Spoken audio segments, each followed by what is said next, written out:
looked this good.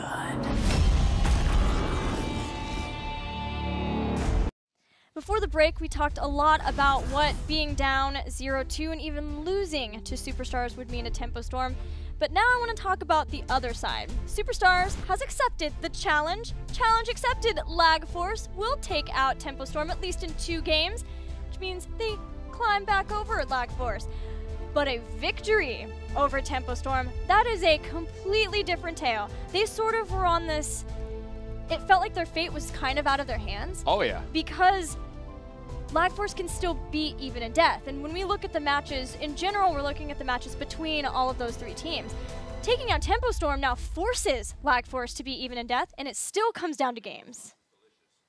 That's crazy. This week has been, we thought we experienced upsets before, but I don't know why I think we've always reached the end, you know? Somehow I feel like this is rock bottom, but again, with looking towards past, it isn't. Until I achieve it and I suddenly see an upswing, I refuse to believe it at this point. I feel like it's going to get more and more upsets as things go on. Who knows? By the end of part number 2, phase 2, we'll find, even in death, top team in North America. We'll have to see. Okay, that's probably Game not going to 3. Yeah, mathematically not possible, but the idea remains. There are a lot of upsets. There's a lot of improvements happening. There's a lot of inconsistencies with teams. There's the ebb and flow as teams roll swap, change up, metas change. We're going to Tomb of the Spider Queen, Superstars pick. Superstars pick, a good map for the members of Superstars. Normally, actually let me reword this. Superstars, this is one of their better maps, and Tempo by no means a stranger to a map like Tomb of the Spider Queen. Almost everybody in the world plays Tomb. No region hates it, every region accepts it, and a lot of teams enjoy it. So, yes, they are comfortable to play onto it, but Superstars, this is a bit more of their map. But with Tempo's priority into the Dragonshire as of late, I'd like to say I think that makes them better on a map like Tomb because they do play out the same way, but it struggles with the same element, laning phase. Early laning is so very relevant. Tempo in both games have struggled in that avenue, stronger in game 2 than in 1. So if they struggle here again, I could assume this to be a 3-0, even more so. Let's remember the one game that Roll20 almost lost before the game that they in fact did lose was Tomb of the Spider Queen versus Superstars. Superstars had one of the prettiest in North America double turn-in phases. Hey. That's not a normal thing that we see in North America. In general, they don't get the 2 right after each other, with the second happening around the 10 mark. And this is one of my favorite things about Superstars. That's the second time we've given them a compliment. Even though we are very honest in their strength level. We give them compliments where it's like, they're the only teams doing this still, somehow, though, right? I mean, what was it before? With the timing of the cooldown, cycling the in and out, you know, and timing that around the members of Tempo Storm and then doing it proper. It's things that we know exist, other parts, other people, other teams in a different time have done. But somehow Superstar is the one keeping it alive in North America. It's just, you know, one of those smidges. I don't know. Stuff like that stands out to my brain, and I like when we ever can identify those things within, especially the lesser-known teams like Superstars. Yeah, man, maybe part of that is the experience of a lot of these members, but the one leading the charge for the team has been Yoda, which is so cool that these experienced players have recognized the strength of Yoda and what he brings to the team. Yoga also brings you strength of a different variety. I want a Smurf of Yoga. Yeah. I think that would be really good. Or if we ever have an all-star and Yoda's a part of it, I want his name to be Yoga. I'm so done, man. HGC first pick for Tempo Storm. A Greymane Arthas for Superstars. Not what I expected to see out of Superstars with the Arthas in their 1-2. Greymane makes a bit more sense. Tempo Storm, though, kicking it out with that ETC. Still sticking with the cow. And so, not too much emphasis on the laning for either team, so we can assume probably a Rhaegar picked up for the members of Tempo. Granted, June actually has had very different value in supports than almost all the rest of North America, and I don't know if we can claim that for him. But when they have the ETC and wave clear being so important, I would like to see Tempo Storm transition into that Rhaegar, and it would set them miles ahead of the laning phase. Their 1-4 would leave you a lot better, and that Malthel pickup, if you Rhaegar ban the Dahaka, GG no Superstars. Granted, it's not that day and night, but it would be a huge setback. Yeah, Malthel pick really good for solo laning, and then they get Rhaegar. They have great wave clear. They have a fantastic solo lane. What's more important, Dahaka or Uther? to ban for Tempo Storm. This is a really cool situation to figure out their thought process. I can tell you, I blatantly let the Uther through. Yes. I don't care. Let it go. I am more worried about the 1v1 picking up my high Malthael. That is what I'm going to be intimidated of. But maybe the members of Tempo Storm disagree. They could go with the Uther. Uther is, I mean, he's still, you know, probably the best support in the game currently. I personally feel that way, but I know a lot of people are kind of shifting the mentality, especially North America has lower value on him than a lot of other aspects of the world. Uther is something that Iacona has been playing. He's been playing a little bit of everything. For Superstars, though, the bans aren't so cut and dry, but it looks like Vala is what they're considering. Do you think they're worried about a double support Vala Malthael? Why are they worried about that Vala? I don't know why they're worried about the Vala. They are afraid of an Ariel. Yeah. Both of these heroes are traditional hyper carries, Lunara and Vala.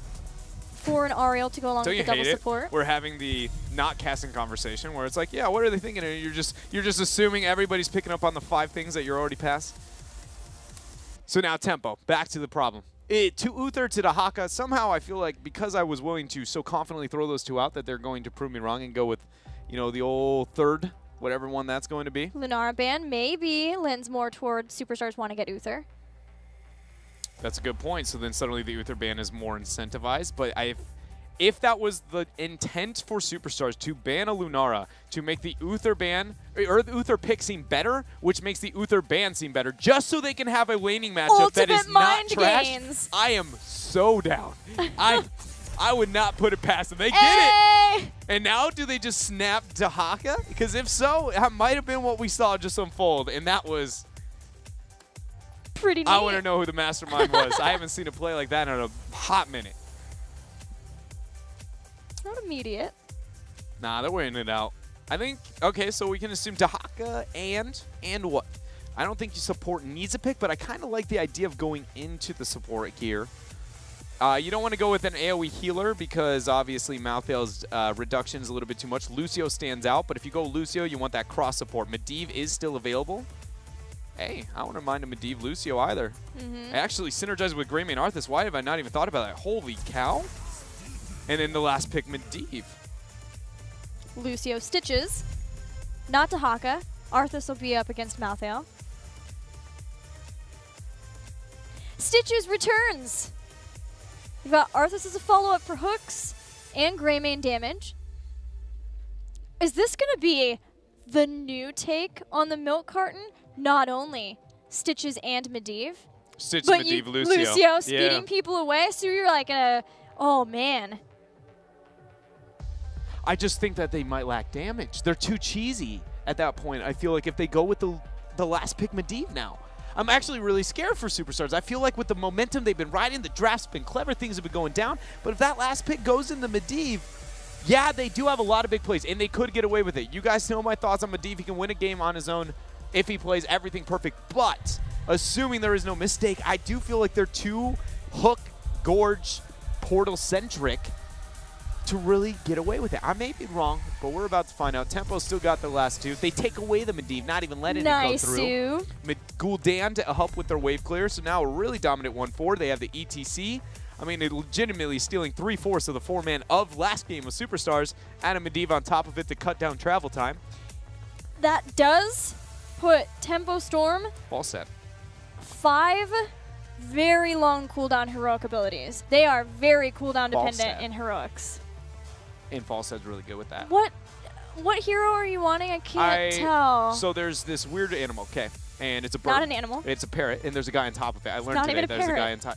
Well, the cool skin is, right? Because he gets to be a buccaneer, and he's like, and he makes that really cool noise when you dance. I'll let that one slide. That's fine. You spam it. Yeah, I think it's his dance, right? And he goes, it's really fun. And then, so you Gus every time they open it up. Granted, most of the time you do that into a Medivh, you're like, oh, that's a bad idea. They'll just portal out. But even buying a second might be the beginning, you know, the difference with the cooldowns that we see Tempo Storm having on their side. I agree. Look at you. It's like this team, thinks the same way as I do to a certain extent. You know, I've had a lot of conversations with them, Hosty specifically, not so much with any of the other members, and they haven't been strategic. They've just been more, you know, talking about what it means to be a competitor, about the competitive life. It's a different one than, you know, most lives. And so I just try and be able to aid out there whenever I can, but most of the time it's never kind of about the picks. I'm not necessarily confident as to why they go into that. It's just more, apparently they think that they need the disengage on as well. I don't know if I like the false head as much. I do like it more than Medivh, I'll say that much. But I just don't know. I was pushing for the pick, but I'm saying getting to that position in the draft I think might have been a mistake, and I think it started with that Stitches. Do you think it's the Gorge Stitches with Lucio, or do you think there's a possibility for Putrid Bile, so that there's a couple of different ways for engaging, disengaging, control over the team fights? I would like to see Gorge, I think, is definitely the go-to. Most of the time, I actually feel like Gorge is overpicked a little bit. You know, I'm a little bit, I'm against Gorge for as much as we see it, but in this game, as long as you can get even one major cooldown or even slightly impactful cooldown in a team fight from any member on the side of I forgot their opponent. Oh my gosh, Tempo Storm. If you can get that, it should be a really big win, and Bile isn't going to make much happen into Medivh, so I think Gorge has got to be the go-to. Well, Tempo Storm has lost the last 2 games of this best-of-5. Can they begin the reverse sweep against Superstars? Let's find out.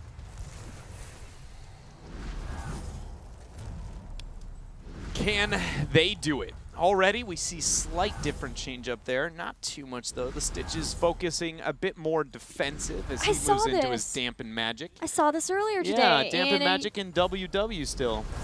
Or do you see even bigger mix-up? Because I saw... Yeah, I don't think it was Slam Slam. I think it was Dampen Magic, and then the do we get Tenderizer back? The regeneration. Oh. It might have been Tenderizer. I am all down for Tenderizer to come back in the meta. Still, for me, like, auto attack slow talents are some of the most, what I consider undervalued in the game, but I can never find cases to be able to pick them up. I just view it as like, we know how lethal Jaina and Arthas can be in the early game. Aren't slowing auto, like, they would have the same effect to lethal in the early stages, pre-10. I don't know. Just thoughts with dread. Tomb of the Spider Queen. First wave is about to hit. Who pulls ahead? We can assume the members of Tempo Storm will be successful through the laning phase. Superstars are very far up in this fight, but they have Iacona to boost them back to safety. It's strange that the first tussle between these two teams happened in the top lane. Well, that was because Superstars identified that they had a weak 1-4, and much like Lag Force will do, they focus on the top lane before they focus on the mid. Yep. It makes sense. You don't have the advantage. Why would you give your opponent the situation that gives them the advantage? Try and catch them off guard a little bit. It's Falstad versus Medivh, or Malthael in the bottom lane. Medivh is here in the mid, trying to make the rotations happen quickly like we saw from Tempo Storm on Dragonshire. Nice hook here for Urho. Power slide after. Hitting 3 of them. Yoda's in a tough spot. He's still got a disengage, flash thrown out, but without the 7, not doing too much damage here yet. Fury has done quite a bit of damage to Hosty in this lane. Hosty has no self-sustain until level 4, and even then, depending on which heroic he takes, I mean, I guess he took the level 1, or excuse me, not heroics, but he went into Season Markman, which almost screams that you will be moving into the hammer gains.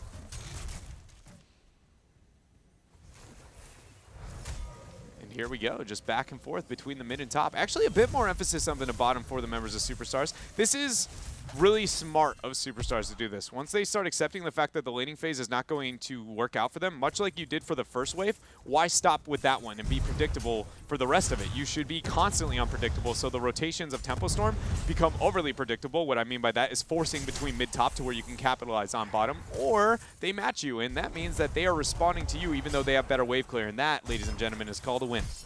Yeah, Superstars at least want to get a win somewhere in one of the lanes because they are losing out in mid and top, and there's only a matter of time before those towers are going to be drained. Mid already getting to that point. Fury sees that Superstars had pushed him back, and we're hoping that they could steal this early giant camp, but Fury saw him and Cawthon, even Caterpillar are here. We're going to have a brawl at level 4. 4 on 4 down here at level 4. I had to slip that in, I'm sorry. Nothing happened though. Sad days, giant camp taken by Tempo Storm. 17 gems were turned in with them up on top. 31 gems in the hands of the Superstars.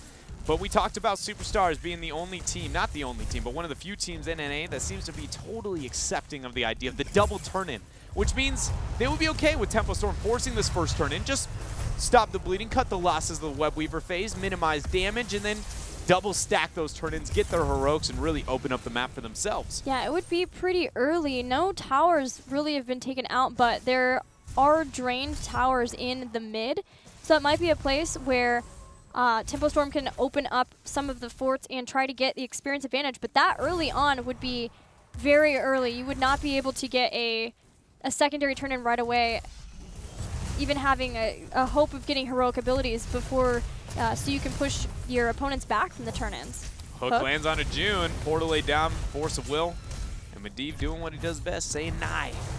No kills for you, Superstars. 10 gems attempted to turn in for Yoda there. But he's just going to be interrupted. I would like to see Tempo Storm not be so focused on getting this turn in. You can see they're turning in every single gem they possibly can get. They're concerned about snowballing this game. And to me, it feels, I don't know if that's strategic or if that is emotional because they've been struggling in this series. But I don't think it really gives them that big of an advantage. Gul'dan is the only one who can siege and wave clear at all. And anti-siege on the side of Superstars, legitimately every hero. Lucio is probably the best support for that anti-siege situation. Yeah, I really thought that Tempo Storm was just going to get as many turned in as they possibly could, and then after that, wait it out. So they might still be waiting now that they only have 5 left needed. The Caterpillar turns in as they take down Greymane for the first blood. Tempo Storm will get the first Web Weavers to descend. And so because of that, it's going to be crucial that the members of Tempo Storm make a lot happen here with the Web Weaver phase. Hosty has done an amazing job. Though he's been low in HP, he has dangled at just the threshold he has needed to at all points in time. He has lost no ammo on bottom, and he will have a pretty easy clear onto the Web Weavers. We see mid completely drained. That's effective for Tempo. And top, it's taking a smidge of damage itself. Yeah, mid is the biggest problem for Superstars, and it's the biggest opportunity for Tempo Storm to start skyrocketing in experience by taking out these towers. The towers they will get, what else can they get after the towers go down? June focusing on the well, making sure that Superstars has less of a way of re-engaging into fights later on around this mid. It looks like they don't want to push in too much farther, just allowing Koth and Luck to continue stacking his Echoed Corruption as Cattle creates space for him to do so. And it leads to a full level there for Tempo Storm, and the Web Weavers are not even dead yet. Very effective early game for them. Now they need to use this early game. They need to use this level advantage that they have obtained and either deny the turn-in or at least make the turn-in wasted by the members of Superstars or try and drop those gems. Superstars has 2 options. They either force the turn-in pre-10, use those gems, and pray to the heavens they can catch up in experience, or step number 2 is play so very passive as they catch Yoda. So passive that they stall out and look far into the future, but it looks like Tempo Storm might not let that happen. Yeah, it was excellent play from Tempo Storm. I almost think that might have been somewhat of a bait to dropping this spray, as he knew that the rest of the team was rotating in, taking out Yoda.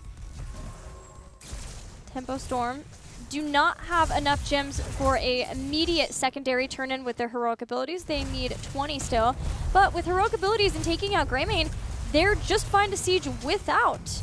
The biggest thing is that 87 gems still exist. That death that just happened is post-10, so it's expected Tempo should be the one victorious, but it only lost 1 gem. Tempo, with their 10s, they should be looking for those 20 gem kills, specifically between Hosty and Saray, and I expect that to all come down to the ley line that we can see Psalm distribute when the turn-in attempt is there for Superstars. Superstars also has to be concerned that there's only, what, 14 gems that separate Tempo Storm from their secondary turn-in, but 10 will be here for Superstars in that window, and that is a great silver lining. Tempo Storm is setting up another silver lining for them by getting their bruisers, so at that point when Superstars get heroic abilities, they'll still need to be dealing with the bruisers. Thankfully for Superstars, they follow suit, getting their own bruisers to match head-to-head in this mid lane. Heroics almost here for Superstars as Tempo Storm gets so close to the gems necessary for their next turn-in. Why did Fury wait a level and a half to pick his heroic and then picked it before Falset picked his? Interesting. Not quite sure for that one. But he ends up going with the Tormented Soul, so no major talent adjustment. It is the Gorge there. Superstars is yet to determine what Lucio is going to pick up, but I'm pretty confident Iacona will pick that Sound Barrier. Especially with Tormented Souls now taken. There is no Touch of Death, though, so there's no concern about the reduction of healing. And honestly, with being against a Lucio and Sound Barrier, you're not going to get a lot out of that since it's just the shielding. So it's understandable while Fury wants to instead take what he did. Here comes the ley line seal. Caterpillar comes in immediately. Mosh pit, but the gust stops. Pre-cleanse was used on that Mosh. That gust was literally almost frame perfect after the cleanse dropped, gusting the members away. Hosty making plays. Now they've got the Gorge. They do have the Gorge Stray slowing down the rest, but starting to take a lot of damage as Caterpillar pushes him back again. 35 gems dropped. The Horrify use put Yoda in a terrible position. Force of Will's drop. Malthael goes in maybe a bit too far. The portal is used. He's going to take it after Urho kind of reeling that one right back in. Tempo Storm finds the kills that they need, but not necessarily the gems lost on the side of Superstars they were aiming for. 100 in, it's like 5 gems still in the hands of Superstars. And Tempo locks in another Web Weaver phase. Even though Superstars have 105 gems, with the amount of kills and amount of forts that they have lost already, this is going to be a problem for Superstars. Yes. I have an argument. The only case, because we rarely see a Falset on this map, he is the only one who can get a backdoor turn-in by himself for free on a map like Tomb of the Spider Queen because of his global, and he's got 50. He could get enough for that turn-in to stop the momentum after. He could, but as long as Tempo Storm are doing what they should be, which is guarding both, he should not feel comfortable enough to fly anywhere by himself and try to turn in. And Tempo Storm is going to get such an advantage experience-wise, or should be if they play this out right, that it's going to be a long time before Superstars feels safe to turn in a way that they can get anything out of it. Yeah, realistically, the only way I see the members of Superstars getting that is if they push out mid lane so that the flight isn't revealing the vision, then Falset baits himself on one map, flies across the, again, sightless mid lane, and then finds himself on top of that bottom gen, and all the members of Tempo were too worried about a fight elsewhere.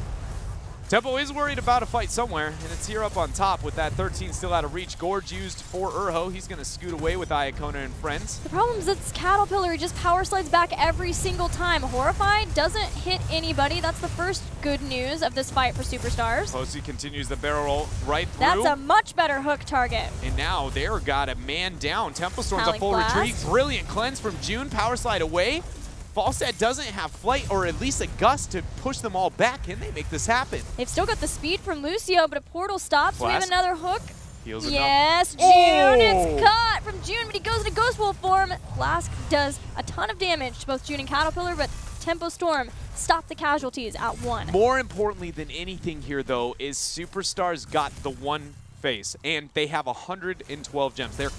There will be, if things go according to plan for Superstars, another Web Weaver phase immediately after this. So if Superstars can push with this effectively and then set themselves up for a secondary turn-in, they have a chance in this game. But if they fail to do that and lose all these gems, other than a miracle boss, which is possible with their composition, it just feels like Tomb isn't their place to get a win or lock in this series over Tempo. The setup is here for Superstars to start bringing down the structures of Tempo Storm. They sit in the mid and then rotate to the top, escorting both along. Falstad sitting in the bottom with that Web Weaver. Mid is done. Yeah. Mid is gone. And the members of Superstars were not willing to clump as a 5-man whatsoever. They left this bottom lane to be pretty easily controlled by Fury. I mean, that was about a wasted, almost, Web Weaver phase for them. Superstars now have Sray being focused. He popped Army of the Dead. Tempo goes right back through the portal, realizing that is a huge victory for them with that cooldown. Yoda's still in the bottom and brings down that fort, but there's still a level advantage for Tempo Storm because of the kills and because of the structures they have obtained in this game 3 against Superstars. Superstars here with this camp. It's going to give them a bit of pressure out through mid, but by the time it pushes all the way out and they start poking around, acting, feigning as if they're going to get a turn in, 16 will be nearly here. It just feels out of reach, even though it's the play that it seems to be going for. Stitches can solo turn in. He has 55. Nobody's guarding bottom. No, Malthael did go through. Actually, that bottom turn-in's for free. They're going to force the fight on mid, but a Web Weaver phase will go over to Superstars. Superstars get this next Web Weaver phase. How much can they do with it, though? There's 16 for Tempo Storm. At the very least, they've got to start opening up this battleground better than they did with the last turn-in phase. Still having a tower and gate in front of the mid fort is rough for them in trying to rotate, trying to control the turn-in points. I would really like to see like maybe a huge like Gus flight or something. I don't know what we need to see, but when the members of Tempo Storm are split, Superstars can't run this 1-3-1 into them. You did that just 2 seconds ago and it didn't work out. Why would it work out this time? This time they've got the 4 together at least. Tormented Souls immediately gorged, eaten up, and stopped by Airho as he pops Fury back out. Inevitable end is used, but it's too little too late. Leyline Seal locks down 3 members. Psalm has to go back through the portal. Tempo Storm is losing this fight, even though they have 16 talent tiers. Ancestral drop by June, it lands. Look at Srey. Srey's positioning is awesome. He zoned away Cawthon and Psalm while the rest focused on Fury and forced out that Ancestral healing. Finally, Tempo Storm leave knowing that they have lost the fight, giving up the fort to Superstars and allowing Superstars to get to 16. Bottom and top Webweaver still exist. The hook lands onto Cattle. The Howling Blast zoning out Tempo Storm. Horrify, it's dropped, hitting many members of Superstars. But that is a very winning trade for Superstars. A hook, 16 seconds for the 80 that is known as Horrify. Yeah, there was not a positioning and a way to capitalize on the Horrify. It was done to allow Cattle to escape. We have Fishing Hook now, so Airho can try to make even more plays happen around the hooks. Gilly, there's 56 gems in the hands of Superstars. That's just 4 away from a turn-in, but Tempo. 59! 1 away from the 60 turn-in. The minions all postured on the side of Tempo Storm's side of the map. Srey has 4, Yoda has 12. Who's the easiest? Oh, wait a minute. Fury with 16. He has no Tormented Souls to turn Gust. this. Inevitable end. Yeah, I'm going to be honest here. That was a lot of... Hoopla. And then not a whole lot of... Hoopla. Yeah. Happening. Yeah. The second word should be happening. All right, we've got a mercenary camp at the bottom with the Giants. Bruiser's being dealt with. Cattle super far in, but he's got a portal there. Tempo Storm get the Webweaver phase they desire. Bottom Giants have to be dealt with. Otherwise, Tempo Storm, to me, is just claiming that they want to end this game. All right. I mean, not end the game, but like a keep. I don't know. That bottom Webweaver, to completely waste one Webweaver this late in the game seems not a risk they can take. A helping hand didn't connect. Now Celestiu's Army of the Dead. He's all by himself. And he's brought down by the corruption. The sound barrier doesn't save him, so sound barrier has now been used too. And that was just... Now, a member dead, a huge cooldown. Tempo can just end the game. Who cares about the Giants on bottom? That is anything but a concern. Psalm gets hooked. He's gorged. There's Gust, but self-shield, portal over the wall. I mean, he's Medivh, guys. Yep. He's out of there. Tempo Storm claim the keep. Don't push forward any farther than that. Still had Horrified, Tormented, and Mosh Pit, and Ancestral Healing even, but the 14 seconds until Arthas was enough to make Tempo Storm leave. Keep achieved. Tempo's going to start this boss. They're going to leave bottom. Giants still. They're going to lose half a keep for nothing. I was going to say I'm no expert, but I feel like that's not a true thing. That's literally your job. Yeah, that was not worth. I thought you were going to say I'm no wizard. The other Giant's still out here. Oh, sad day. Turn-in attempt. That's only 3. That's not enough for the Webweaver phase. 59 gems. Oh, Any no, gem. math. 1 gem away. Math. Yoda. Look at those minions. Oh, the boop. Oh, the knockback from Cattle. Oh, Oh, Fury. He's going to move up. He does. Power slide. We still didn't see a mosh pit. Cattle's been so patient with his mosh pits this game. Sound Barrier's back online. They might try and take this fight. They should. Tormented Souls Horrify. The anti-synergy on Tempo Storm. They're 2 split. Now Srey is the focus. He keeps himself alive. And Superstars get the disengage. Horrified Tormented Souls. Not like this. I think it was to try to stop Lucio from hitting Sound Barrier for the Tormented Souls, but all it did was split apart Superstars when Fury wanted them to be clumped together. Sound Barrier is still here. No Tormented Soul, no Horrify, Leyline, and Mosh. So, I mean, let's be honest here. Psalm and Cattle have a lot of weight on their shoulders here as 20 is still out of reach. They need to make the miracle Leyline Mosh play. The pre-cleanse from June, everything necessary. Otherwise, there will be a Webweaver phase. No army, no army. Srey doesn't have any army. And Iacon Lucio wasn't there. Ah, now things are falling apart. Yoda gets caught by the ley line. 3 get caught by the ley line. Well, that's 1 dead. And the Webweavers descend. That wasn't even a Medivh cheats. That somehow got all 3. That was amazing from Psalm. Making the plays.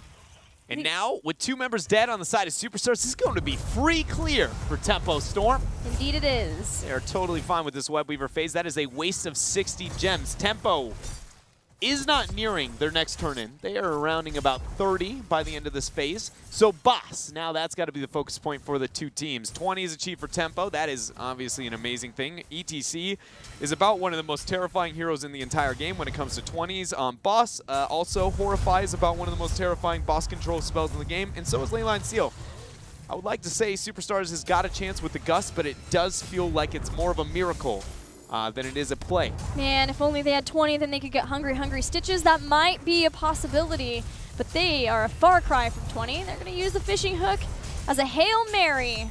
Iacona sees it. They know the boss below 50. They're going to go for this play. They want to take it. Gorge #1 used. Urho's going to go through.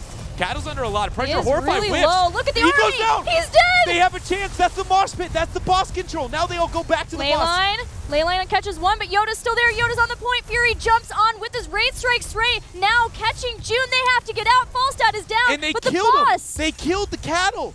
Now they got to chase down June. That portal is, you know, it's a baby portal, but it's a portal at that. Iacona's chasing it down. Saray, Howling Blast doesn't land. He's got Inevitable End. Hook. Oh. Brilliant. Brilliant inevitable end use there from Fury, keeping himself alive, but the boss is still here for Superstars. What do we have for heroic abilities? Mosh, when ETC comes back up in Ancestral Healing, nothing for Superstars, but they're so close to 20. They can just get a little bit more. A few more minions, they'll hook one in. Trying to get it. Fury's going in. He went in. Miscommunication there. He thought somebody got hooked. Now they're baiting with a portal. He goes. Oh, he's still there. He's not using, he doesn't have Tormented Souls. Ancestral must be But used. 20 is here. June's getting tracked. Sray Ray's dies. dead. What is happening? The boss still onto the key. Tempo's turning it. They should be able to clean this up, but Airho goes in with Hungry Stitches, allowing the rest to escape. And, I mean, that's one way to do it. The ultimate sacrifice. Stitches dies Come for the with keep. me, Tempo Storm. Run! All right. So, where are we? 43 gems for Tempo. 2 members dead for 30 seconds. Tempo's going through mid, which is not game. Gust is great defensive. As long as Lucio and Gust are used effectively, I don't think this is game. I guess we have Leyline, Mosh, and Horrify. Tormented Souls. I might be wrong about that. That very much could be it. There's no warriors here, too. This is scary. They'll let the keep go down. Superstars are just waiting to see. If they have to defend, they will. But they'll give the keep to stay alive in this game 3. I would really love to see Superstars try and make a manipulation of the map here, abusing the top half of the map, trying to prep their catapults to snowball and build a slow lane. That's something you can do pretty effectively on all minion lanes, but it's more important when looking towards the catapults, and then use those giants up on bottom. Draw some aggro in one, force a fight elsewhere. Because this is kind of the awkward moment where we go, we've seen a lot of Webweaver phases, and only keeps have gone down, and the boss was just taken by the miracle play of Superstars. It would have been lethal for Tempo, but since Superstars held on, now both teams are kind of going, now what? No gems, no boss. This is Tomb of the Spider Queen, ladies and gentlemen. Why it is one of the longest average timed maps in all of competitive Heroes of the Storm. Win conditions hard to come by. Tempo is... Sray? Hello? He's on an island. We're all getting in here. Gorge. Horrify. Gorge. You're all with me. Oh no, Gust was used at the same time as Hungry Stitches. In the Leyline Seal, Cattle goes in, Bolt Mosh. He's got it. He gets interrupted. Stunned. He canceled it himself. That was in. Look at the sound barrier. Look at, they took out Malthael. What? And now Superstars is actually holding their own in the fight. They kite out, they kite in. The portal's going to be coming back online in 2 more seconds. No one can stop death, though. Urho, not like this. He's stuck in a corner. The boop isn't enough. Power slide. Tempo, get the kill. And an immediate speed away Portal. from Iacona and the rest of Superstars. There's no ley line to slow down Superstars and catch them for an additional kill. But Tempo Storm are getting very close to a turn-in. They are. They are nearing it here. What, 1 more wave is all that's going to take? No, they got enough here alone. So does that mean it's game? No, it doesn't. It means it's likely. Pressure through the double Webweaver onto the core is where Superstars are going to struggle, so it is on them to force this fight as the Webweavers are away from the core and They need to be successful with it. Granted, there is that Leyline Mosh Horrify. Mosh gone for another 40, though, something that they might be looking to abuse. But with ETC, or excuse me, Stitch has gone another 12. That means we've got, at best, 30-second time difference between the two. Seems unlikely. 3 seconds until Airho's back for the final fight of Superstars if they want to take out Tempo Storm 3-0. Tempo Storm is so close to getting this win. They march forward. Power slide out from Cattle. Force of Will used. Portal's off cooldown. When does it go down? Howling Blast is dropped. Hook doesn't land. Top Webweaver's yet to make it to the core. Mid's been dealt with. Cattle postures forward. He still has Mosh in 3 more seconds. Ray misses his Howling Blast. Starting to clear out in the top Webweaver now as the mid is all but down. They defended. Army of the Dead's used. Cattle goes through. Leyline only lands on top of one. They have a chance to turn this Tormented Souls. The members of Superstars have to be thankful. Sound Barrier is still available. Yeah, they didn't even use Sound Barrier for the Tormented Gust now, and this is Fury completely isolated from the rest of the team. Malthael is down. Hook lands on the Psalm. Do we see the Sound Barrier play?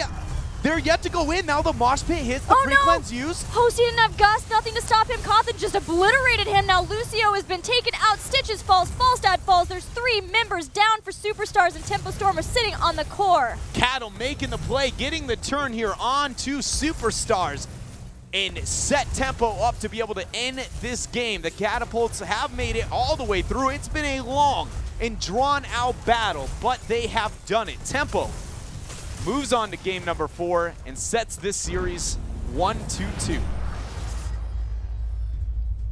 That was a hard-fought victory from Tempo Storm in game 3. Both of the teams fighting out of their mind. I thought Superstars had done it when they separated Malthael away and took him down. He had no one could stop that and had used it, so there was no way he was coming back after that. Yeah, I honestly, I feel like at the very end fight there, a lot of that's on Icona. There's almost no reason when that second hook hits. That is, Tempo loses that game when that second hook hits. Use every cooldown in the book. I don't care. You win the game if that death happens, right? You want to use it within reason, but he held on to it so long. Then they danced around for about 5 more seconds, and then Mosh Pit ended up hitting him and one other target. They lose the game. That, I mean, it just, the minute that hook landed, I feel like they needed to use the Sound Barrier. It was preventative of all opportunities to lose that game, and it would have secured at least a very advantageous probability, or great chances to be able to win that game. And it's very rare I see those kind of mistakes from Icona. He is a pretty consistent player, but that one was like, I mean, we're talking 6-7 seconds. At least it felt like in the world of professional gaming, 6-7 seconds. And supports, I mean, they are the most reactive role. You cannot mess that up in competitive Heroes of the Storm, and it did feel like it was the thing that set them back here. And it was an awesome play by Caterpillar to recognize that Gust had already been used to separate Malthael, so he could go back in and get the Mosh Pit. There was no Gust to interrupt it, and then Gul'dan sitting on the other side of the Gust. Hosty wasn't even in the Mosh, but he got brought down just in the sheer amount of damage late game that Cawthon Luck could do on that Gul'dan, and we have seen a ton of ETC focus throughout a lot of the drafts. So let's get some of the pro players' perspectives on why we're getting so many ETC picks. Storm, earth, and fire, heed my call. I think the ETC Resurgent has something to do with him being able to be used as a side laner as well as a main tank, so you can kind of surprise your enemy in the draft as well. When it comes to double support, when you have a double support, he peels really well and makes sure that the only target they can really focus is him. Obviously, he has the Mosh Pit, which can win a game on its own. I think ETC's a really great hero because I don't feel like he's necessarily the strongest tank out there, but what makes him so great is that he counters every other single warrior. So if Garrosh is being strong or if Diablo's being picked a lot, then ETC counters them both. And he's also like the best tier in the game to peel for his backline. If you're playing strong backline comps, then he's also like the absolute best tier in the game. So he's a very strong all-round tank. However, the weakness he can fall into is he can get blown up if there's a lot of CC on the enemy team. It's Masha time, bro! It was Moshin time at the end of Game 3, and that is how Tempo Storm was able to maintain their status in this best of 5. They're still down 2-1, and we're going to Towers of Doom, chosen by Tempo Storm. Superstars picking first